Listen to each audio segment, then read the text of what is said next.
Let me return to the general problem of language and its power for ill as well as good. Human children have an awful lot to learn as they grow up. Language is a magnificent tool for learning. It enables us to cram in a few years the best of the wisdom of centuries.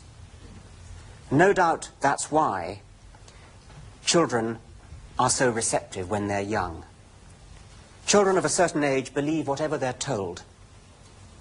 Father Christmas and tooth fairies are harmless enough. But a mind that's capable of believing in fairies is also a mind that's vulnerable to all manner of other stuff. Anybody who heard my first lecture may remember this picture of the distribution of, it's a spoof slide really, showing a map of the world in which people believed in different ideas, like different theories of the dinosaurs, different areas. And the point was to say how absurd it would be if science really worked like that, if what you believed about the world or the universe depended upon where you happened to be brought up. And I won't repeat the details of that. But do take the lesson seriously. Look at your own beliefs about the world, about life, beliefs about the universe. Do you believe them because you have some reason to believe them? Or do you believe them simply because of where you were born? Would your beliefs about the universe fit comfortably on a map of the world like that? If so, be intensely suspicious of them. If only because the facts about the universe can hardly be different in different countries of the world. Now to our third double-edged sword, technology. Gadgets like these telescopes, microscopes and so on are immensely powerful. It's through them that we shall comprehend the universe if we ever do. So what's their downside? What's wrong with them? Obviously, the first thing we think of when we think of bad effects of technology is hydrogen bombs and all the other ghastly inventions of destruction. And that goes without saying. That's the most important effect. But I'm talking about something less obvious, an effect on the mind, quite an interesting effect, which I believe has held up our species' mental growing up. And it's this. We're so used to seeing complicated, elegant, working things that humans have designed that we naturally tend to think that all complicated, elegant, working things must have been designed. In an earlier lecture, I made a distinction between designed and designoid objects. And designed objects are things like telescopes and microscopes that really have been designed by somebody. Designoid objects are things like eyes, which look as though they've been designed and work in often very much the same way, but haven't. Have arisen by an entirely different process, namely evolution by natural selection. Darwin's theory of how things came about. Now, unlike, say, Einstein's general theory of relativity, evolution by natural selection is really a very simple idea. Anybody can grasp it. But in past centuries, nobody grasped it. Not the cleverest people in the world, not Aristotle, not any of the great philosophers, no great mathematician. Nobody got this simple idea until the middle of the 19th century when a couple of naturalists, Darwin and Wallace, got it. Why did it take so long?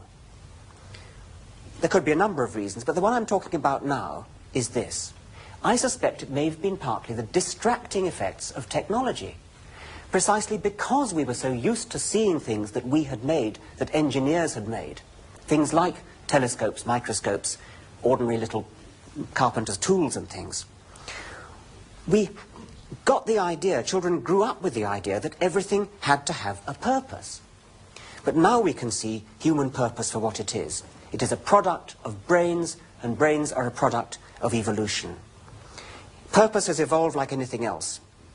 For millions of years, 3,000 million years, life forms grew up on this planet that were very designoid, that looked designed, but did not have the concept of design themselves. Finally, one species, ours, grew up that was capable of designing things deliberately, was capable of having purposes. Purpose itself has arisen in the universe, has grown up in the universe recently. But purpose itself, now that it has arisen in human brains, has the potential to be yet another of those software innovations that is capable of taking off into a progressive, self-feeding spiral. especially when teams of humans share the same purpose. This is a picture of the lunar lander of NASA about to land on the moon. A magnificent example of what groups of human minds can do when they get together with a common purpose. Once the team purpose of standing on the moon had been announced by an American president, it was achieved in less than a decade. A similar group purpose of completely mapping the human genome has recently been agreed, and it too will be achieved. Science itself, the understanding of the universe in which we've woken up, is another group purpose with almost limitless potential. We can get outside the universe. I mean in the sense of putting a model of the universe inside our skulls. We've seen that whenever we perceive anything, we're putting a model of it inside our skulls.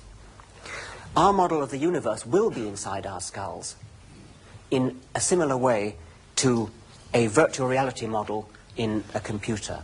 Now we have a final virtual reality model, and I think we have somebody already trained up to do this. It's Alistair, isn't it? Come along, Alistair. Now to begin with, he can fly us around under his own control. So we can go wherever he wants to go. And it's quite a difficult operation. We're now flying around this virtual model, which is in a computer. And there's a picture outside a door. And some of you may recognize what that picture is. Now we're moving away from it again. Remember, we're in a model, in a computer. Now we're going to go, I think, through that door. In we go, burst through the door. Where are we? Lo and behold, we are in the Royal Institution Lecture Theatre. That is a model of the Institution Lecture Theatre in the computer. There's this lecturer's dais. There's the exit there. There are the blue seats. There's the bit of wall under the gallery. Okay, I think that's enough. We've got the idea. Thanks very much, Alistair. We've got the idea.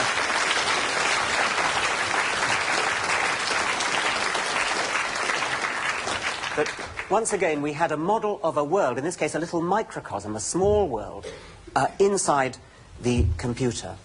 But our model of the universe will not be a little local model like this one. It will be a far grander undertaking. Building it is a shared enterprise.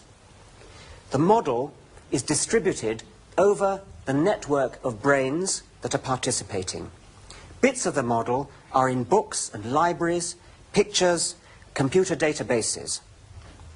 As time goes by and our civilization grows up more, the model of the universe that we share with one another will get better.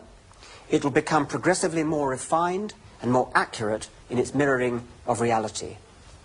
And at the same time as we grow up, our shared model will become progressively less superstitious, less small-minded, less parochial. It will lose its remaining ghosts, hobgoblins and spirits.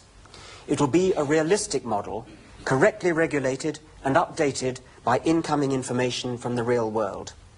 A powerful model with parts that move relative to one another.